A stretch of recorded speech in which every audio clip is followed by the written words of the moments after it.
I live in Poland, less than 3 hours from the Ukrainian border, where a war is currently raging. I am also the owner of a tourist hostel in Warsaw.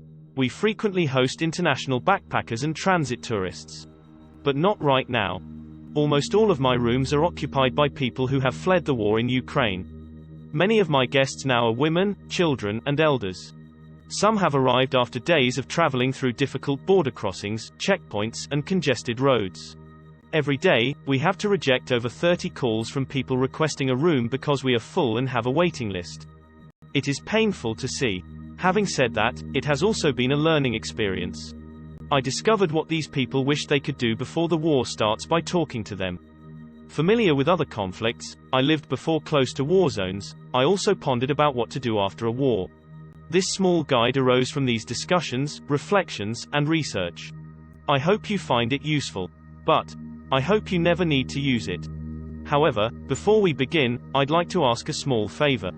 If you enjoy this video, please hit the like and subscribe buttons so that YouTube can continue to show it to others. What to do in case of war. First step, how to prepare financially for war.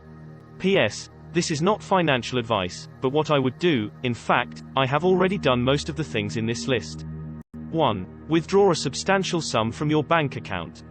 1. Bank runs are common on the eve of war, and ATMs may run out of money. 1. I'd take enough to last at least 2 months, if not longer. 2. If there are chances that your country will be directly involved, avoid keeping local currency. 2. Why? Because it will quickly depreciate if war breaks out. Besides, exchange houses may refuse it. This is one of the most difficult challenges that Ukrainian refugees face in Poland, as the Ukrainian currency, hryvnia, has depreciated significantly and is no longer accepted by many exchange houses. 1. Change your local currency for a neutral currency. Yes, I am talking about you, Swiss franc. 1. Be aware that this should be done before the war, as rates will be high during the conflict. 2. Exchange hard-to-carry assets into mobile, easy-to-carry assets, like gold. This may raise a question. Will gold go up if there is a war? Gold is expected to increase in value, drastically, before the war starts. The prices may also raise after failed negotiations and when the conflict is prolonged. But, frankly, it doesn't matter if gold prices will go up or not. In the case of war, you are not investing in gold, but using it as a value storage. You can bury it in your garden, making it much more difficult for looters or an invading army to steal it. Besides, it is unlikely you will carry your plasma TV in your pocket when escaping from war. What to do if the invasion already started? Before the Russian invasion on February 24, foreign intelligence agencies warned of a Ukrainian invasion. While the invasion's scale was unexpected, the invasion itself was expected. If you find yourself in similar situations, this is what you should do. 1. Have an escape wallet ready, with your documents, cash, passport, and keys. 2. Research flight schedules and build a plan in case of emergency. 2. Check also the train routes, as well as the fastest ways to the border in the case air transport and railways are disrupted. 3. If you are a foreigner, like me, contact your embassy and ask about possible contingency plans. 4. If your country does not have an embassy nearby, contact a diplomatic mission from another country. 4. During the evacuation in Ukraine, for example, the Brazilian embassy in Kyiv also assisted citizens from Ecuador and Argentina. 5. Carry with you all documents that attest ownership of vehicles, land, houses, assets, and so on. This includes fiscal receipts, notarized acts, and transfer notes. This step is crucial to demand compensation once the war finishes, and is often neglected by people fleeing a country. Many of the suggestions above are based on the assumption that you want to flee before war breaks out. My respect if you wish to remain and defend your land.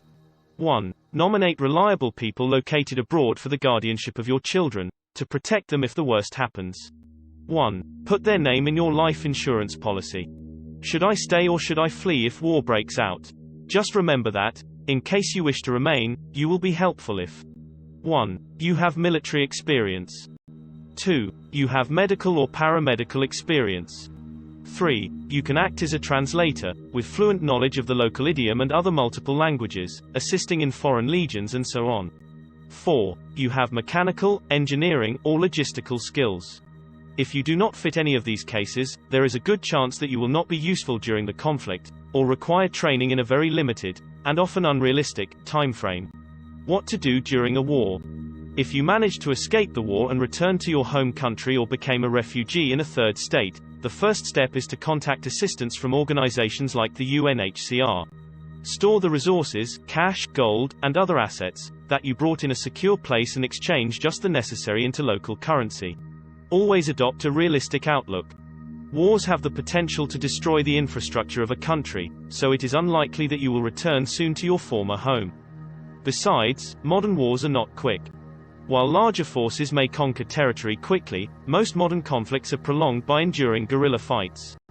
Here are how long it took some of the most recent examples. 1. Second Congo War, 15 years, 1998–2003. 2. Syrian Civil War, 11 years, ongoing. 3. Iraq War, 8 years, 2003–2011. 4. Afghanistan War, 19 years, 2001–2021. 5. Yemen War, 7 years, ongoing. Why am I telling you that? Because the sooner you accept that it may take years for you to return, the better you start to adapt to a new country. Be kind to people that are receiving you. Here in Poland, people are doing their best, but due to the sheer volume of incoming refugees, it is difficult, and even the most dedicated volunteers are under stress. Try to find a source of income or a job. Don't expect to live with the same standards that you were living before, at least at the beginning. What to do after a war. I hope you followed the tip of keeping all your receipts and documents attesting to the ownership of your assets, right? Once the war finishes, and you return to your country, it is time to seek compensation for everything the invaders took from you, considering that your side was the winner and repelled the invasion. For this purpose, it will be essential that you use the documents certifying the ownership of your house, car, or anything else you lost due to the conflict. Be aware that war reparations may take years, even decades to be paid, and there is a chance that it will not be you, but your kids that will receive them. I hope you enjoyed watching this video. Remember to subscribe to our channel for the next ones.